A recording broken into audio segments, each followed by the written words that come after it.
Sapul sa CCTV ang pag-atake ng salisigang sa isang mall sa Quezon City. Arestado ang isa sa 3 suspect na itinangging nagnakaw siya. May unang balita si James Agustin. Kuha ang tagpong ito sa loob ng isang mall sa Cubao, Quezon City. Masdan ang paglapit ng isang babae sa isa pang babae na bumibili noon ng ice cream. Gamit ang damit, tinatakpan ng babaeng sospek ang bag ng kanyang bibiktimahin hanggang sa mabuksan na ang zipper nito. Sumenya siya sa kanyang 2 kasabwat na parehas gumagamit noon ng cellphone. Ilang sandali pa nakuha na ng sospek ang ilang gamit ng biktima. Nagpulasan na ang 3 babaeng sospek. Magbabayad na lang siya doon sa store na binilhan niya. Napansin niya wala na yung wallet niya tsaka yung cellphone. Hanggang sa napansin niya yung babae na hinanap niya, nakita siya na doon sa may Aurora Boulevard na lang. Sakto na nagpapatrolya yung mga pulis natin na humingi siya ng tulong.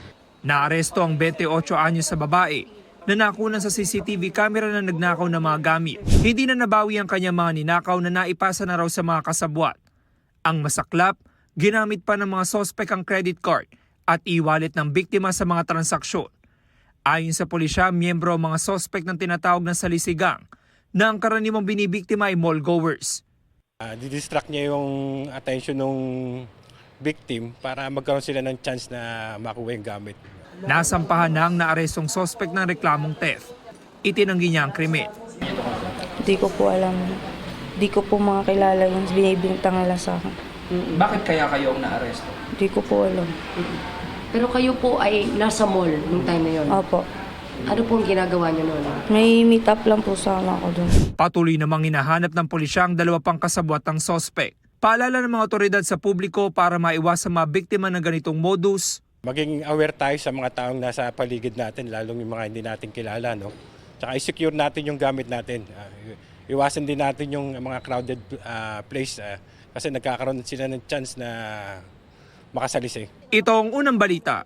James Agustin para sa GMA Integrated News.